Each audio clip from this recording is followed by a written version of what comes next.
Det var en forleden lørdags aftenstund. Jeg havde en hel pizza med bund. Den kom i min mave fra min mund, og jeg ventede ikke på nogen som helst, så jeg havde det hele for mig selv. Ingen bekymring, ingen sorg, ingen gæld. Som alkohol kolken var jeg alene hjemme, så der var ingen der skulle bestemme, hvor jeg ellers skulle være henne. Og jeg brugte den af fred og ro til at skrive på tekster eller to, og de var gode, kan du tro. Der var nok til CD nummer 2.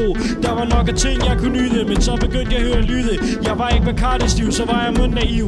Havde jeg fået en overnaturlig gave, som ikke var udbredt normalt at have, kunne jeg være med i åndernes magt, når alting var desværre ikke som sagt. Jeg trak mig i en gammel kedeldragt, for jeg var den person, der overvejede min situation, og nåede til den konklusion, at det mystiske underlige kanin muligvis skulle komme ude fra stallen. Det regnede så meget, man skulle tro, jeg havde været en tur i baljen, da jeg trådte ind og lavede porten. Normalt har jeg styr på lorten, selv da jeg var 14, men vidste jeg ville få snart på skjorten. Og da jeg løb op ad de mange lange gange, glemte jeg med helt af mine andre rap-sange. De voksne kan stadigvæk være bange, og det blev jeg også i den grad.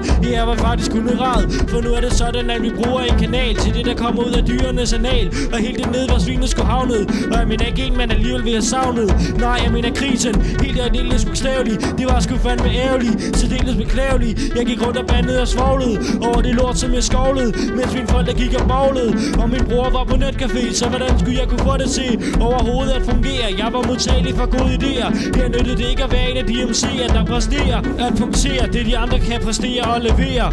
Det var sgu ikke særlig sjov, men jeg hentede et stærkt tog. På krisen vandt jeg det rundt om livet. Jeg sled, jeg glæd, jeg skred, jeg sved, jeg sked og hivet. Normalt er jeg ikke så pivet, men var på nippet til at få det hele opgivet. Men kunne ikke, var jeg godt klar over. Tog mig sammen og brugte min rimpower, men så var den vist også træt. Jeg liggede den ned og spræt. Den tog til løb og satte i spring. Jeg fattede ikke rigtig nogen ting, men kom hurtigt i sving og fik lukket den ind i båsen. Lukkede låsen, havde ondt i hjernedåsen, trængte til at få vasket måsen. Ja, jeg trængte til et bad, men var nærmest næsten fucking ligeglad. Jeg vidste, at roen var knust, men efter at have fået pusten, var den genoprettet. Selvom jeg sejlede af ren og skad træthed, så der er mange gode grunde til, at jeg ikke skal være bundet. Jeg sagde tak for kaffen, det var en lørdag aften.